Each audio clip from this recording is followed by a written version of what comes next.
Vote হতে চলা 4 পুরসভায় corona পরিস্থিতির তথ্য জানতে চাইল কলকাতা হাইকোর্ট। রাজ্যের কাছে হলফনামা তলব করেছে ডিভিশন বেঞ্চ। পাশাপাশি পর্যাপ্ত ভোটকর্মী রয়েছে কিনা তাও জানতে চাওয়া হয়েছে রাজ্য নির্বাচন কমিশনের কাছে। বৃহস্পতিবার মামলার পরবর্তী শুনানি। 4 পুরসভা এলাকায় কোথায় কতজন করোনা আক্রান্ত হয়েছেন, কতজনের ভ্যাকসিনেশন হয়েছে, কন্টেনমেন্ট জোনের সংখ্যা কত, পুরো ভোট করার মতো পর্যাপ্ত ভোটকর্মী রয়েছে তো? মঙ্গলবার রাজ্য সরকার ও রাজ্য নির্বাচন কমিশনের উদ্দেশ্যে এমনই সব প্রশ্ন করে তথ্য তলব করল কলকাতা হাইকোর্ট। রাজ্য জুড়ে কার্যত করোনা সংক্রমণের বিস্ফোরণ ঘটেছে। এরই মধ্যে 22শে জানুয়ারি বিধাননগর, চন্দননগর, আসানসোল এবং শিলিগুড়িতে পুরো ভোট। করোনার বাড়বাড়ন্তে কিভাবে ভোট গ্রহণ সম্ভব এই প্রশ্ন তুলে এবং ভোট পিছনোর দাবি করে জনস্বার্থ মামলা হয়েছে হাইকোর্টে। মঙ্গলবার তার শুনানি ছিল প্রধান বিচারপতি প্রকাশ শ্রীবাস্তব ও বিচারপতি রাজশ্রী ভরদ্বাজের ডিভিশন বেঞ্চে। আদালত নির্দেশ দেয়, ভোট করানোর জন্য পর্যাপ্ত কর্মী আছে কিনা তা হলফনামা দিয়ে জানাতে হবে রাজ্য নির্বাচন কমিশনকে। অন্যদিকে 4 পুরসভার করোনা পরিস্থিতি কি রয়েছে তা রিপোর্ট দিয়ে জানাবে রাজ্য সরকার। এজন্য দুপক্ষকে 48 ঘন্টা সময়সীমা বেঁধে দিয়েছে আদালত। এদিকে এখনই ভোটের বিরোধিতা করা বিজেপির দাবি, করোনার সময় ভোট হলে অনেকেই ভোট দিতে যাবে না। কমিশন কি বলছে, রাজ্য সরকার কি হলফনামা দিচ্ছে, এ নিয়ে মানুষের কোনো মাথা ব্যথা নেই। যেখানে নির্বাচন, মানুষ বলছেন এখানে এখন আমাদের পক্ষে ভোট দেওয়া সম্ভব নয়। মানুষ এই মুহূর্তে নির্বাচন চাইছে না। এবার কোর্ট কি চাইছে, কোর্ট কোন লেখা চাইছে, সব কোর্টের ব্যাপার। সাধারণভাবে আমাদের দলের অবস্থান যে আমরা 2 মাস কোনো রাজনৈতিক কর্মকাণ্ড চাই না, কিন্তু রাজ্য নির্বাচন কমিশন ঠিক করে যে রাজ্যে কখন কোন নির্বাচন হবে, কিভাবে কি নিয়মে নির্বাচন হবে। ব্যাপারটা যেহেতু উচ্চ ন্যায়ালয়ে হাইকোর্টে গেছে, হাইকোর্ট এখন ঠিক করবে। পুরো ভোট মামলার পরবর্তী শুনানি বৃহস্পতিবার। আশাবুল হোসেন, দীপক ঘোষ, রুমা পালের রিপোর্ট, এবিপি আনন্দ, কলকাতা। দিলীপ ঘোষের প্রচার ঘিরে দফায় দফায় উত্তপ্ত হয়ে উঠল আসানসোল। একাধিক জায়গায় পুলিশের সঙ্গে বচসায় জড়ান বিজেপির সর্বভারতীয় সহসভাপতি। মিছিলে 5 জনের বেশি থাকার অভিযোগে বিজেপি নেতাকর্মীদের পুলিশ আটকালে উত্তেজনা ছড়ায়। বরাকর থেকে রামনগর, আসানসোলে পুরো ভোটে দিলীপ ঘোষের প্রচার ঘিরে ধুমধুমার কাণ্ড ঘটে গেল।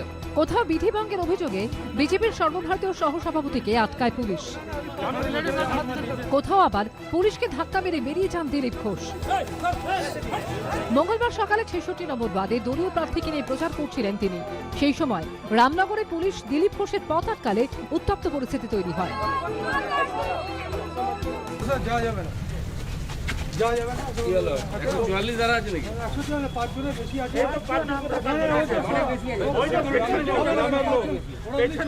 বসে পড়বো ভালোভাবে, আপনার সম্মান বাড়বে। অনেক বেশি লোক থাকে, সিকিউরিটি আছে, অনেক বেশি লোক, গ্রামের লোক আছে, ওই যে মায়েরা গ্রামের লোক। বাধা পেয়ে রাস্তায় বসে পড়ে প্রতিবাদ জানান দিলীপ ঘোষ। বরাকরে দিলীপ ঘোষ প্রচারে বেরোলে সেখানেও একই পরিস্থিতি তৈরি হয়। পুলিশকে ধাক্কা মেরে মিছিল এগোনোর চেষ্টা করেন দিলীপ ঘোষ। রাস্তায় নামলে পুলিশ আটকে দিচ্ছে, আমাকে যেতে দিচ্ছে না, পুলিশ গায়ে জোরে আটকাচ্ছে। বিজেপি যারাই আসছেন, রাজ্য স্তর নেতা বা জেলা স্তরের যারা নেতা আছেন, তারা শুধু মানুষের কাছে হাইলাইট নিজেদেরকে করার জন্য আসছেন, দলটাকে করার জন্য আসছেন। পুলিশ সূত্রে খবর, কোভিড বিধি অমান্য করে 5-এর বেশি কর্মী সমর্থক নিয়ে প্রচারে বেরোন দিলীপ ঘোষ। সেই কারণে আটকানো হয়। কৌশিক গাতাইতে রিপোর্ট, এবিপি আনন্দ, পশ্চিম বর্ধমান। রাজ্যের আবেদনে সাড়া, গঙ্গাসাগর মেলার কমিটি থেকে বাদ শুভেন্দু অধিকারী। অবসরপ্রাপ্ত বিচারপতির নেতৃত্বে 2 সদস্যের নতুন কমিটি গঠন করল কলকাতা হাইকোর্ট। তৃণমূলের চক্রান্তের অভিযোগ তুলেছে বিজেপি, পাল্টা জবাব দিয়েছে শাসক দল। রাজ্যেও করোনা সংক্রমণ দিনে দিনে আরো ভয়াবহ। রাঙিয়ে যেভাবে তৃণমূল কংগ্রেস এজির মাধ্যমে মহামান্য আদালতের সামনে উপস্থাপন করলো, এটা অত্যন্ত দুর্ভাগ্যজনক। রাজনৈতিক ব্যক্তিত্বকে এই কমিটি থেকে বাদ দিয়েছে, এটা খুব ভালো হয়েছে, কারণ রাজনৈতিক লোকের এটি কাজ নয়। সব মিলিয়ে করোনা কালে গঙ্গাসাগর মেলা নিয়ে অব্যাহত রাজনৈতিক তরজা। সৌভিক মজুমদার, রুমা পাল ও রাজীব চৌধুরীর রিপোর্ট, এবিপি আনন্দ। বাঁকুড়া সম্মিলনী মেডিকেল কলেজে চিকিৎসক সহ 133 জন স্বাস্থ্যকর্মী করোনা আক্রান্ত হয়েছেন। এর জেরে ব্যাহত স্বাস্থ্য পরিষেবা, চিন্তায় পড়েছেন রোগীর আত্মীয় থেকে হাসপাতাল কর্তৃপক্ষ। অন্যদিকে পুরুলিয়ার রঘুনাথপুরে মাস্ক না পরায় গ্রেপ্তার করা হয়েছে 20 জনকে। ঊর্ধ্বমুখী করোনার গ্রাফ। সংক্রমণের হাত থেকে রেহাই পাচ্ছেন না করোনা যোদ্ধারা। চিকিৎসক, নার্স, স্বাস্থ্যকর্মীদের মধ্যে দ্রুত গতিতে ছড়াচ্ছে করোনা। বাঁকুড়ার সম্মেলনী মেডিকেল কলেজে ৭০ জন চিকিৎসক সংক্রমিত হয়েছেন। করোনা আক্রান্ত হয়েছেন ৬৩ জন নার্সিং স্টাফ। আপাতত তারা হোম আইসোলেশনে রয়েছেন। সুস্থ হওয়ার জন্য যে আরোগ্য নিকেতন ভরসা, করোনার ভয়াবহ ঢেউয়ের মধ্যে সেখানেও ভাইরাসের থাবা। ফলে ব্যাহত হচ্ছে চিকিৎসা পরিষেবা। কপালে দুশ্চিন্তার ভাঁজ পড়েছে রোগী ও রোগীর আত্মীয়দের। সকাল থেকে কোনো চিকিৎসা হয় না, কেননা সে ডাক্তারবাবুরও আসেনি এখন। আমাদের যেটা চিন্তার ব্যাপার, একসঙ্গে এত পজিটিভ থাকার ফলে যেহেতু তারা 7 দিনের জন্য কমপক্ষে আইসোলেশনে যাচ্ছেন, হোম আইসোলেশনে যাচ্ছেন, আমাদের পক্ষে বিষয়টিকে গুরুত্ব সহকারে বিবেচনা করে আমাদের যে রুটিন আছে এই রুটিনটাকে প্রতিনিয়ত আমাদের আপডেট করতে হচ্ছে। সংক্রমণ যখন লাফিয়ে বাড়ছে তখনও অসচেতন এক শ্রেণীর মানুষ। রাস্তা থেকে বাজার সব জায়গায় উদাসীনতারই ছবি। ব্যতিক্রম নয় পুরুলিয়ার রঘুনাথপুরও। পূর্ণেন্দু সিংহ ও হংসরাজ সিংহর রিপোর্ট, এবিপি আনন্দ। বালুরঘাট পুরসভাতেও করোনার কোপ। আক্রান্ত পুরসভার ফিনান্স অফিসার সহ 10 জন। এছাড়া উপসর্গ নিয়ে হোম আইসোলেশনে আরও 5 থেকে 6 জন কর্মী। জরুরি পরিষেবা ছাড়া পুরসভায় না আসার পরামর্শ দিয়েছে পুর কর্তৃপক্ষ। 50% কর্মী নিয়ে চলছে পুরসভার কাজ। দক্ষিণবঙ্গ ছাড়িয়ে করোনা সংক্রমণ পৌঁছে গিয়েছে উত্তরবঙ্গেও। এই পরিস্থিতিতে দক্ষিণ দিনাজপুরেও গত কয়েকদিন ধরে ক্রমশ বাড়ছে করোনা আক্রান্তের সংখ্যা। এর প্রভাব পড়েছে বালুরঘাট পুরসভাতেও। সূত্রের খবর, পুরসভার ফিনান্স অফিসার সহ আক্রান্ত হয়েছেন 10 জন কর্মী। এছাড়া আরও 5 জনের শরীরে করোনা উপসর্গ রয়েছে। তাদের সকলকেই হোম আইসোলেশনে পাঠানো হয়েছে। এই পরিস্থিতিতে 50% কর্মী নিয়ে চলছে পুরসভার কাজ। আমাদেরও বেশ কিছু স্টাফ আক্রান্ত। আমরা সম্পূর্ণ পরিষেবা কখনোই ব্যাহত করিনি এবং বন্ধও করিনি। আমরা আমাদের ডিউটিটা করছি। এই অবস্থায় পুরসভায় ঢোকার মুখেই করা হয়েছে একটি হেল্প ডেস্ক। সেখানে আসা পুরবাসীর নথি প্রথমে যাচাই করা হচ্ছে। জরুরি পরিষেবা বা প্রয়োজন মনে করলে তবেই পুরসভায় ঢোকার অনুমতি মিলছে। মঙ্গলবার বালুরঘাটের বাজার এলাকায় মাস্ক পরা সহ করোনা বিধি নিয়ে মানুষকে সচেতন করতে রাস্তায় নেমেছে পুলিশ।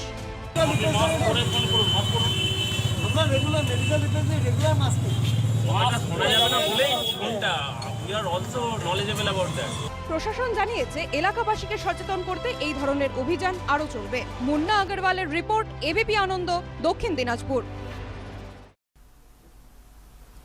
কলকাতা হাইকোর্টের সুপারিশের পর অপসারিত হলেন স্কুল সার্ভিস কমিশনের চেয়ারম্যান শুভশঙ্কর সরকারের জায়গায় নতুন চেয়ারম্যান হলেন সিদ্ধার্থ মজুমদার। আগামীকাল থেকে তিনি দায়িত্বভার নেবেন বলে শিক্ষা দপ্তর সূত্রে খবর। অপসারিত এসএসসি চেয়ারম্যান শুভশঙ্কর সরকার, সিদ্ধার্থ মজুমদারকে নতুন চেয়ারম্যান নিয়োগ করল রাজ্য সরকার। মঙ্গলবার স্কুল শিক্ষা দপ্তর বিজ্ঞপ্তি দিয়ে জানিয়েছে, সিটি কলেজের অধ্যাপক সিদ্ধার্থ মজুমদার কেন্দ্রীয় স্কুল সার্ভিস কমিশনের চেয়ারম্যান হিসেবে দায়িত্ব পালন করবেন। সোমবারই এসএলএসটির নবম দশম শ্রেণীর নিয়োগ বিতর্কে এসএসসির চেয়ারম্যানকে অপসারণের সুপারিশ করে হাইকোর্ট। একই সঙ্গে তাকে 20,000 টাকা জরিমানা দেওয়ার নির্দেশও দেয় হাইকোর্ট। এরপরই সরকার নীতিগতভাবে চেয়ারম্যান বদলের সিদ্ধান্ত নেয়। মঙ্গলবার নতুন চেয়ারম্যান নিয়োগের বিজ্ঞপ্তি প্রকাশ করে। আমি তো ইস্যুগুলো কিছু জানি না, তো স্বাভাবিক ভালো করে কাজ করবার চেষ্টা করবো, সেটাই তো সরকার প্রত্যাশা করবেন সব আধিকারিকের কাছ থেকে। আমিও তাই চেষ্টা করব, মানে ভালো করে কাজ করবার, মানে ভালো নিয়োগের কাজটা ভালো করে যাতে হয়। যদিও এ নিয়ে কোনো মন্তব্য করতে চাননি এসএসসি সদ্য প্রাক্তন চেয়ারম্যান শুভশঙ্কর সরকার। প্রথম দফায় যখন রাজ্যের শিক্ষামন্ত্রী ছিলেন ব্রাত্য বসু, তখন কলেজ সার্ভিস কমিশনের দায়িত্বে আসেন সিদ্ধার্থ মজুমদার।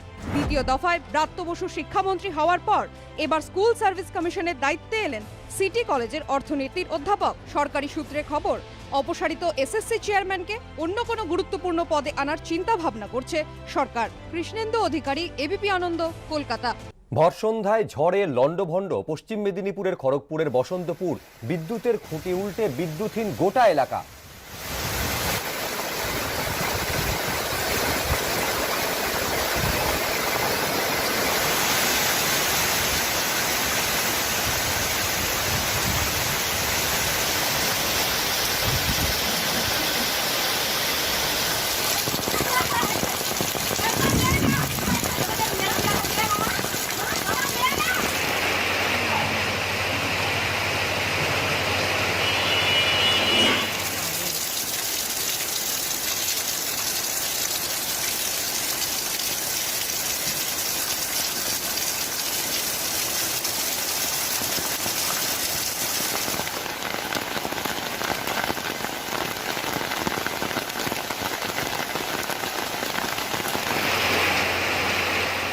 আরো বিস্তারিত জানবো, কথা বলবো আমাদের প্রতিনিধি বিশ্বজিৎ দাসের সঙ্গে। বিশ্বজিৎ, ছবিতে দেখতে পাচ্ছি ঝড় শুধু নয়, মুষলধারে বৃষ্টি হয়েছে, বিদ্যুতের খুঁটি উপড়ে পড়েছে, একাধিক গাছ উপড়ে পড়েছে। কতক্ষণ ধরে তাণ্ডব চালালো ঝড়, এখন কি পরিস্থিতি?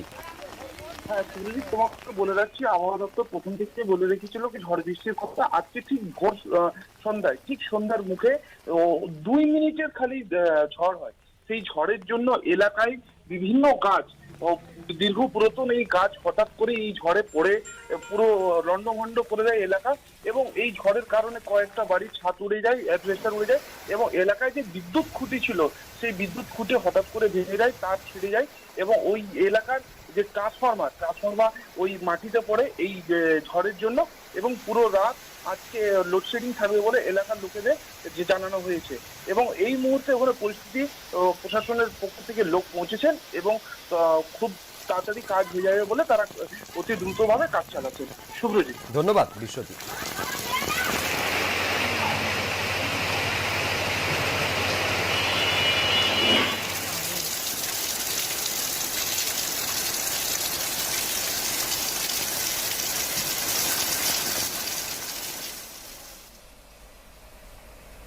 শীতের দাপট উধাও, এরই মধ্যে রাজ্যের বেশ কিছু জেলায় অকাল বর্ষণ। কাল থেকে কলকাতা সহ রাজ্যের অন্যান্য জেলাগুলিতে হালকা থেকে মাঝারি বৃষ্টির সম্ভাবনা। 4 দিন পর থেকে ফের নামবে রাতের তাপমাত্রা। খবর আলিপুর আবহাওয়া দপ্তর সূত্রে। শীতের দাপট উধাও, এই পরিস্থিতিতে রাজ্যের বিভিন্ন জেলায় ফের বৃষ্টিপাত। মঙ্গলবার বিকেলে হালকা থেকে মাঝারি বৃষ্টি হয় পশ্চিম মেদিনীপুর, হুগলি, পুরুলিয়া, বাঁকুড়া, পশ্চিম বর্ধমান ও বীরভূমে। আলিপুর আবহাওয়া দপ্তরের পূর্বাভাস, বুধবার থেকে কলকাতা সহ রাজ্য জুড়ে হালকা থেকে মাঝারি বৃষ্টি হতে পারে। বিক্ষিপ্তভাবে এই বৃষ্টি চলতে পারে শুক্রবার পর্যন্ত। আগামী 24 ঘন্টা বজ্রবিদ্যুৎ সহ শিলাবৃষ্টি হতে পারে পশ্চিমাঞ্চলের কয়েকটি জেলায়। উত্তরবঙ্গের কয়েকটি জেলাতেও শিলাবৃষ্টির সম্ভাবনা। আগামী 48 ঘন্টায় দক্ষিণবঙ্গের সমস্ত জেলাতেই বৃষ্টিপাতের সম্ভাবনা রয়েছে। প্রধানত পশ্চিমী ঝঞ্ঝার প্রভাবে হাওয়ার গতিপথের পরিবর্তন এবং সেই সাথে বঙ্গোপসাগর থেকে আসা জলীয়বাষ্পপূর্ণ হাওয়া, এই দুয়ের প্রভাবে এই বৃষ্টি হয়। এমনিতেই পারদ এখন ঊর্ধ্বমুখী। মঙ্গলবার কলকাতার সর্বনিম্ন তাপমাত্রা ছিল 18.6 ডিগ্রি সেলসিয়াস, যা স্বাভাবিকের থেকে 4 ডিগ্রি বেশি। আবহাওয়া দপ্তর সূত্রে খবর, পশ্চিমী ঝঞ্ঝার প্রভাবেই এদিন বৃষ্টিপাত। 4 দিন পর থেকে ফের কমবে রাতের তাপমাত্রা। সঞ্চয়ন মিত্র, এবিপি আনন্দ, কলকাতা। আবার গোসাবা, 2 সপ্তাহের মধ্যে চতুর্থবার বাঘ হানা দিল গোসাবার লোকালয়। একজনের বাড়ির 3টি ছাগল ও গরু বাঘটি মেরেছে বলে গ্রামবাসীদের দাবি। বন দপ্তর সূত্রে খবর, নদী পেরিয়ে লোকালয় ঢোকে বাঘটি। জাল দিয়ে ঘেরা হয়েছে জঙ্গল, পাতা হয়েছে 2টি খাঁচা। রাতে বাঘ ঢুকে পড়ায় একটি গোয়াল থেকে কিছু গোদাবি পশু তাদেরকে খেয়ে ফেলে। সাতজেলিয়া, লাহিড়িপুর, কুমিরমারির পর এবার বালি। 10 দিনের মধ্যে চতুর্থবার দক্ষিণ 24 পরগনার গোসাবায় ছড়ালো বাঘের আতঙ্ক। বন দপ্তর সূত্রে খবর, পীরখালির 2-এর জঙ্গল থেকে বেরিয়ে গোমর নদী পেরিয়ে সোমবার গভীর রাতে বালির মথুরাখন গ্রামে ঢোকে বাঘটি। এক ব্যক্তির গোয়ালে ঢুকে 3টি ছাগল ও গরু বাঘটি মেরেছে বলে দাবি গ্রামবাসীদের। এবার যখন ভোরের টাইমে আমরা যখন গোয়ালেতে যখন এসেছি, যখন গরুটা আছে, এবার গরু বার করতে এসে দেখি তো আমার গরু মরে পড়ে আছে। সেই গরু দেখে যখন ভাবলাম যে গরু যখন মরে পড়ে আছে, তখন ভাবলাম যে না বাঘ ঢুকেছে। এবার তখন লোকজন 2-4 জনকে বললাম, বলে এবার আস্তে ওই সাইডের দিকে গিয়ে দেখা যাচ্ছে বাঘের খোঁজ পাওয়া যাচ্ছে। বন দপ্তরের অনুমান, গোমর নদী পেরিয়ে প্রায় 3 কিলোমিটার হেঁটে লোকালয়ের দিকে চলে আসে বাঘটি। ও তো 2 থেকে 3 কিলোমিটার হেঁটে চলে এসছে। কোন জায়গায় এসেছে এখন? এখন মথুরাখণ্ডের জাস্ট ওই যে পিডব্লিউডি রাস্তা আছে তার পাশেই। বন দপ্তরের সমস্ত রকম ব্যবস্থা নিয়েই এখানে চলে এসছেন। সমস্ত রেঞ্জ থেকে সমস্ত স্টাফরাও চলে আসছে।